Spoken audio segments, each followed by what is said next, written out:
안녕하세요. 백두산 금융연구소의 백두산입니다. 5월 9일 토요일 오후 5시 40분입니다. 어젯밤에 제가 올린 영상에서 미국장 하락할 가능성도 좀 있어 보인다라고 말씀을 드렸습니다. 근데 오늘 보니까 급등 마감했죠. 자, 제가 이렇게 어제 하락 마감에 관련된 거를 얘기를 한 거는 어제 하락 마감할 수도 있다라고 말씀을 드린 거는 한국장이 수상해서 그랬어요.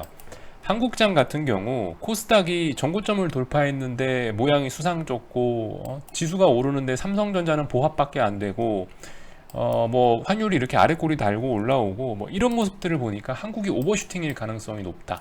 한국이 오버슈팅이라는 얘기는 오버슈팅이라는 게 그거죠. 오버슈팅이라는 게 올랐다가 목표치 이상으로 올라가지고 꺾일 수 있다는 얘기를 오버슈팅이라고 표현을 드리는 건데 한국장이 오버슈팅일 가능성이 높기 때문에 그렇다면 미국장도 오늘 저녁에 어떤 반응을 보여줄 수 있다. 어떤 식으로 아래쪽으로 이렇게 반응을 보여줄 가능성이 있어 보인다라고 제가 그렇게 해석을 했었습니다.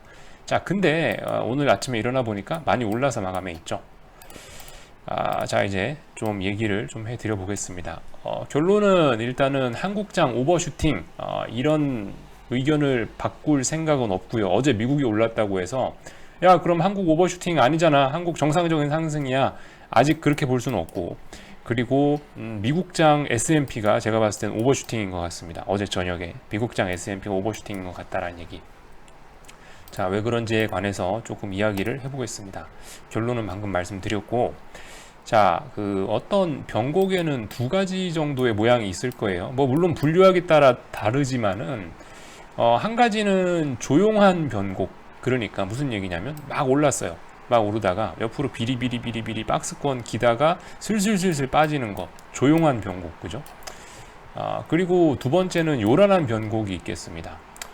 예를 들면 어제 우리가 봤던 코스닥 시장처럼 우악 했다가 끝에서 마지막까지 기울기를 가파르게 상승하다가 팍 꺾이는 거. 야, 봐라, 나 오른다, 나 오른다, 나 오른다 자랑하고 나서 꺾이는 거. 조용한 패턴과 시끄러운 패턴.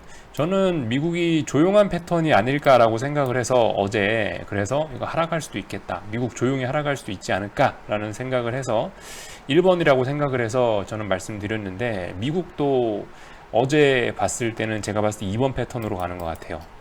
어제 한국에서 봤던 그런 오버하는 모습이 미국에서도 약간 포착이 됐습니다. 물론 S&P나 뭐 나스닥이나 이렇게 그냥 선물 차트로 보면은 그냥 뭐 아직까지 차분해 보이죠, 그죠? 아직까지 차분해 보여요. 근데 이제 제가 어떤 점에서 그런 걸 봤냐면은 가장 중요한 거는 뭐 일단 TVIX에서 조금 찾아본 것 같습니다. TVIX 보고 약간 그런 생각이 좀 강하게 들었고요. 자, TVIX 보여드리겠습니다. TVIX예요.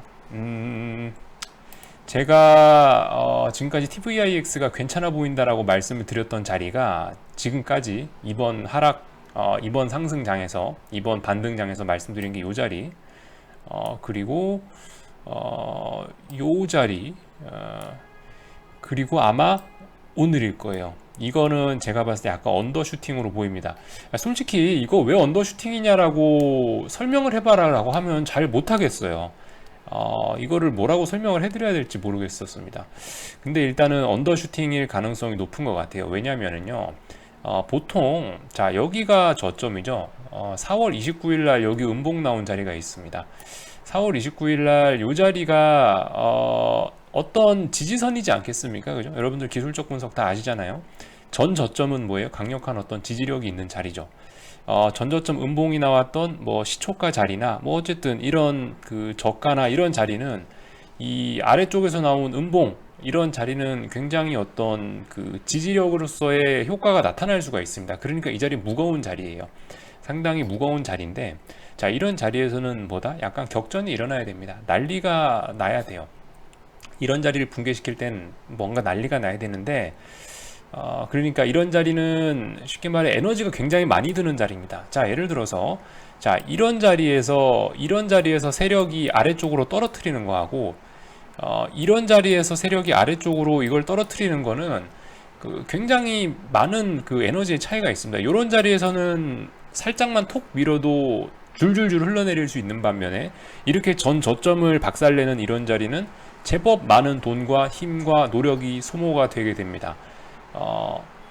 그래서 어쩌면은 TVIX의 어떤 이런 하락 추세 이런 것이 힘이 소진됐을 가능성이 높다고 생각되고, 솔직히 설명을 잘 못하겠어요. 근데 설명을 잘 못했더라도 지금까지 제가 언더슈팅이라고 얘기했던 자리는 어쨌든 최소한 들어가면 나올 수 있는, 최소한 뭐 개겼으면은 손해는 안 보는 뭐 그런 특징들을 일단 보여주고 있습니다. 지금까지 제가 괜찮아 보인다고 말씀했던 자리가 여기 하나, 여기 하나, 이렇게 말씀을 드렸었는데 이번에도 나온 것 같아요.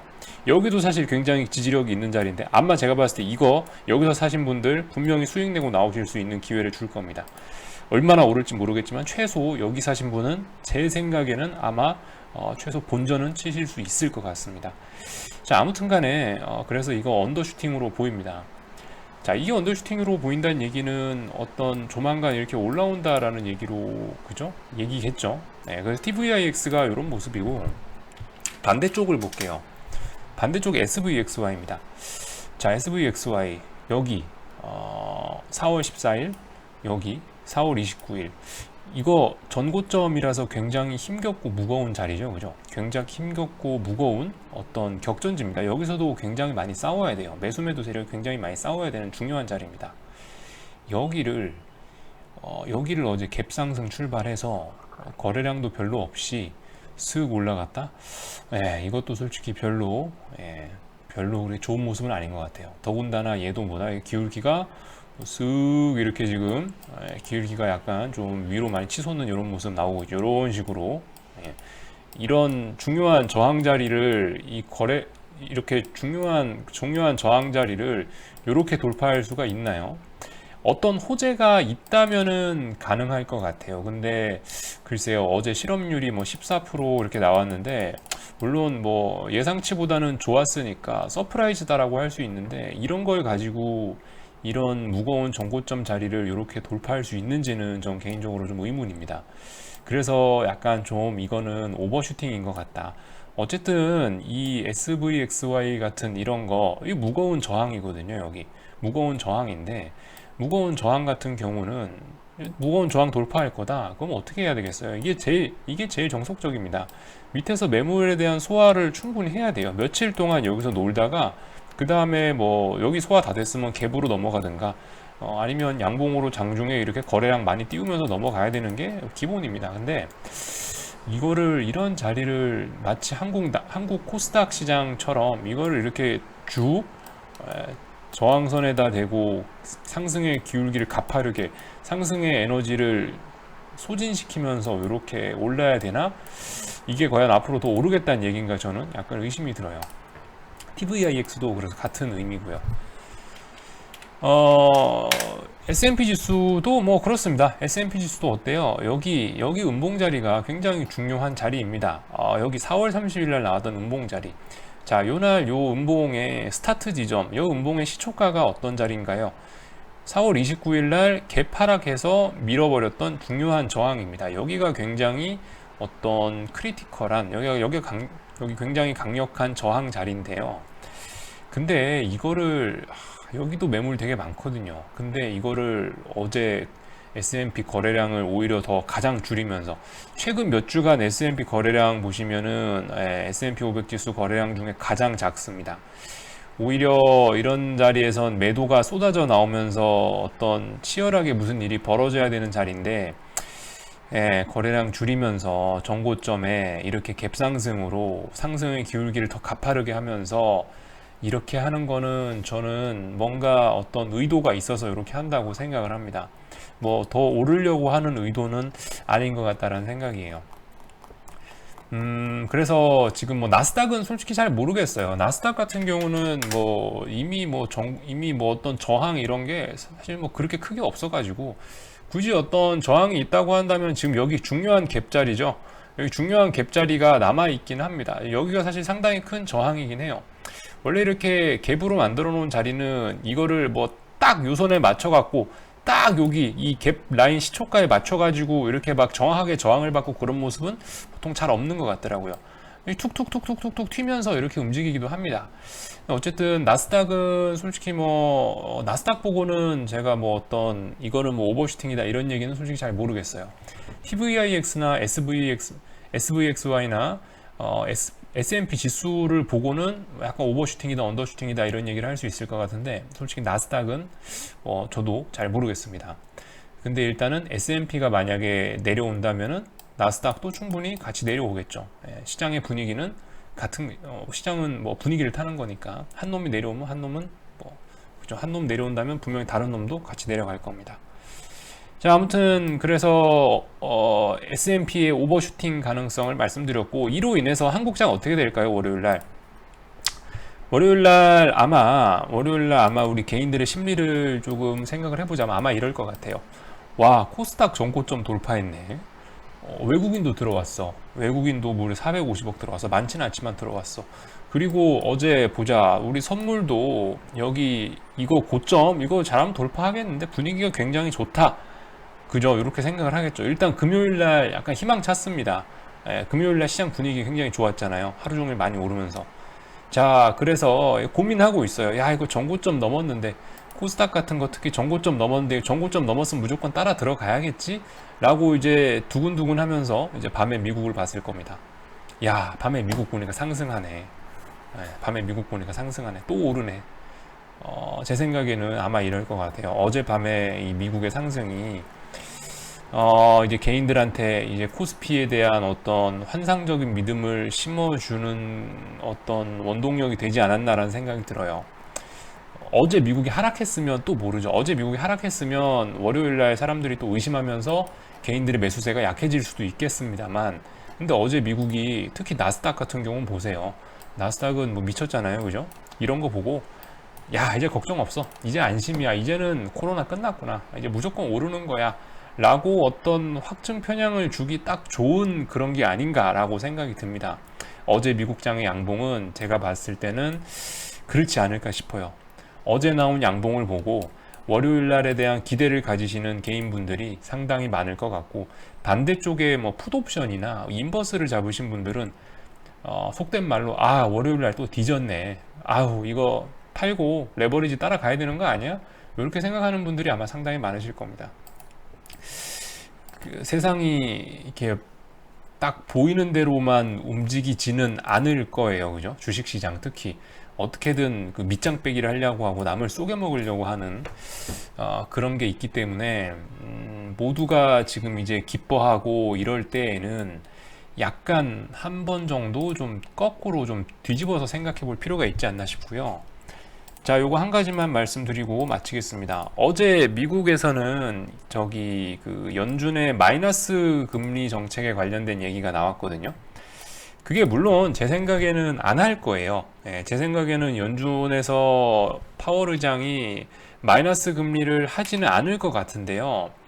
근데 어쨌든 그와 관련된 가능성이 제기가 되면서 무슨 일이 있었냐면 2년물이 이게 오타가 났네. 2년물 채권 금리가 이제 폭락하게 됐습니다. 이거 오타가 잤구나. 2년물 채권 금리가 어제 그래서 좀 계속 그렇게 박살이 나고 있었어요.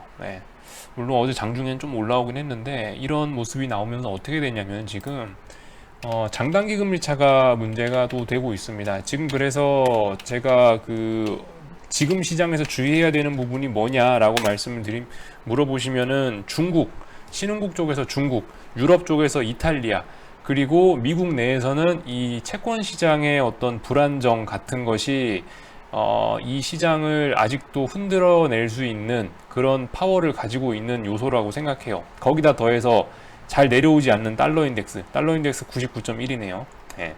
어쨌든 100 부근에서 놀고 있는 달러 인덱스까지 해서 이런 부분들이 시장을 아직도 시장의 발목을 잡을 수 있다라는 말씀 드렸는데 3개월물하고 10년물 차이는 어쨌든 그것도 계속 올라가고 있고 10년물하고 2년물 스프레드도 상당히 올라가고 있습니다.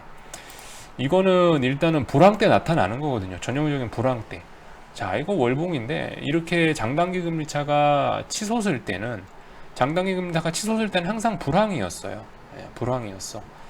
한번 생각을 해볼 필요가 있습니다. 이게 장단기 금리차가 빨리 아래로 내려와야 주식시장이 진정한 반등이고 안심할 수가 있는 건데, 항상 불황에서는 장단기 금리차가 이렇게 상승하는 모습들이 항상 나타나거든요. 이 구간이 항상 불황이었던 때입니다. 2008년 금융위기 때, 그리고 2000년 IT 버블 붕괴됐을 때, 그리고 89년도 그때 IT 버블이란다. 89년도에 막 일본 버블 꺼지고 막 그랬을 때 그런 모습입니다. 이거 2년물하고 스프레드는 보통 한 2.5%, 2.6% 정도까지도 많이 벌어지긴 하는데, 솔직히 요즘은 저금리 시대니까 2.6까지는 안 올라가겠죠. 글쎄요. 하여튼 근데 지금 뭐 0.5대에 와 있는데, 이 스프레드는 분명히 제가 봤을 때는 조금 더 높아질 가능성이 있다고 봅니다. 이게 어떤 정고점을 돌파하고 한 번 더 팍 날아가는 순간은 주식시장이 굉장히 크게 흔들릴 수가 있겠죠. 이런 부분도 좀 주목하셔야 될 것 같습니다. 자, 그래서 드릴 얘기는 다 드린 것 같고요. 주말입니다. 푹들 쉬시고 궁금한 거 리플 남겨주시기 바랍니다. 답변 달아드리겠습니다.